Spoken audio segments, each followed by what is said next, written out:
Hello guys, welcome to my channel. তো guys, আজকের ভিডিওতে আপনাদেরকে জানিয়ে দেব ডব্লিউবিএসএসসি মামলায় অযোগ্য শিক্ষকদের তালিকা আদালতকে দিতে রাজি হলো পর্ষদ। সুপ্রিম কোর্টের কেসের স্ট্যাটাস আজকের ভিডিওতে আপনাদেরকে বিস্তারিত জানিয়ে দেব। তার আগে আমার চ্যানেলে যদি আপনারা নতুন হয়ে থাকেন, চ্যানেলটি অবশ্যই সাবস্ক্রাইব করবেন এবং পাশে থাকা বেল আইকন প্রেস করতে ভুলবেন না, যাতে সাথে সাথে আমার ভিডিও আপনাদের কাছে পৌঁছে যায়। গত 22 এপ্রিল হাইকোর্টের নির্দেশে বাতিল করা হয় 2016 সালের শিক্ষক নিয়োগ তথা ডব্লিউবিএসএসসি রিকোয়ারমেন্ট প্যানেল।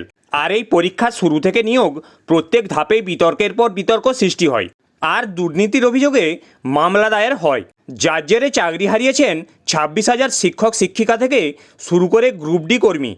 তবে তালিকায় এমন অনেক অভিযুক্তরাও রয়েছেন যারা আদেও দোষী নন, নিজের যোগ্যতার বলেই চাকরি পেয়েছেন তারা। আর সেই সমস্ত প্রার্থীদের তালিকা ও অভিযুক্তদের তালিকা বারবার চাওয়ার পরও কার্যত আদালতের হাতে আসেনি, যার জেরে পুরো প্যানেল বাতিলের রায় দেওয়া হয়।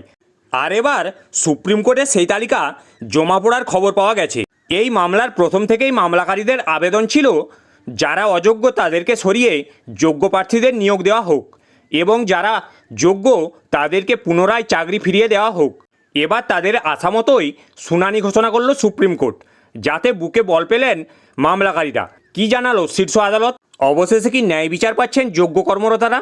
গত সোমবার এই মামলাটি ওঠে সুপ্রিম কোর্টের বিচারকক্ষে, তারপরেই ঘোষণা হয় শুনানি। এসএসসি বাতিল হওয়া নিয়োগ তালিকা থেকে যোগ্য এবং অযোগ্য কর্মীদের আলাদা করা হবে, এই কথা জানিয়ে দেয় সর্বোচ্চ আদালত। যারা প্রকৃতই যোগ্যতার সঙ্গে চাকরি পেয়েছেন তাদের আলাদা তালিকা এবং যারা অপরাধী তাদের আলাদা তালিকা প্রস্তুত করবে এবার আদালত। তার ভিত্তিতেই আগামী দিনে পুনরায় চাকরি ফিরিয়ে দেওয়া হবে যোগ্য প্রার্থীদের। কিন্তু কিভাবে এই প্রক্রিয়া করা হবে সে নিয়ে প্রশ্ন করা হয়েছে আদালতের কাছে। সেই উত্তরে এই কথা জানালো শীর্ষ আদালত। কোর্টের নির্দেশ অনুযায়ী সিবিআই অভিযুক্তদের ওএমআর শিটের তথ্য খুঁজে বের করছে। ওএমআরের স্ক্যান কপিগুলি পাওয়া গেলে স্কুল সার্ভিস কমিশনকে সেগুলো পুনর্মূল্যায়ন করতে হবে। স্ক্যান কপি না পাওয়া গেলে অ্যানসাস্টিং ব্যবস্থা গ্রহণ করে ওএমআর বিচার করতে হবে। এরপর অভিযুক্তদের ডাকতে হবে ওএমআরের তথ্য মিলিয়ে দেখার জন্য। প্রার্থীদের একাডেমিক স্কোরের প্রমাণপত্র যেমন মাধ্যমিক ও উচ্চ মাধ্যমিকের মার্কশিট সার্টিফিকেট ইত্যাদির সঙ্গে মিলিয়ে দেখা হবে ওএমআর শিট।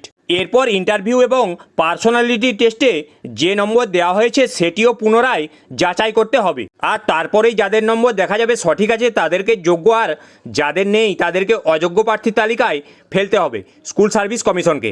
যে সমস্ত প্রার্থীরা যোগ্যদের তালিকায় থাকবেন তাদেরকে খুব শীঘ্রই ফিরিয়ে দেওয়া হবে নিজেদের চাকরি, জানিয়েছেন শীর্ষ আদালত। সুপ্রিম কোর্টের নির্দেশ স্বস্তি দিয়েছে মামলাকারীদের মনে। তবে এও হুঁশিয়ারি দিয়েছেন তারা, যদি শীর্ষ আদালত স্কুল সার্ভিস কমিশনের মাধ্যমে তাদের হাতে যোগ্যদের তালিকা না তুলে দিতে পারে তবে আবার আন্দোলনে নামবেন তারা। আগামী সোমবার আবার এই ডব্লিউবিএসএসসি রিকোয়ারমেন্ট মামলার শুনানির দিন ঘোষণা করা হয়েছে সুপ্রিম কোর্টে। এই খবর প্রকাশ হওয়ার পরে অনেকেই খুশি হয়েছেন এবং জানিয়েছেন যে আগামী দিনে এই প্রক্রিয়ার মাধ্যমে সকল যোগ্য ও অযোগ্য শিক্ষকের বাছাই করার মাধ্যমে যোগ্যদের চাকরি ফিরিয়ে দিলে সত্যিই ন্যায় বিচার হবে।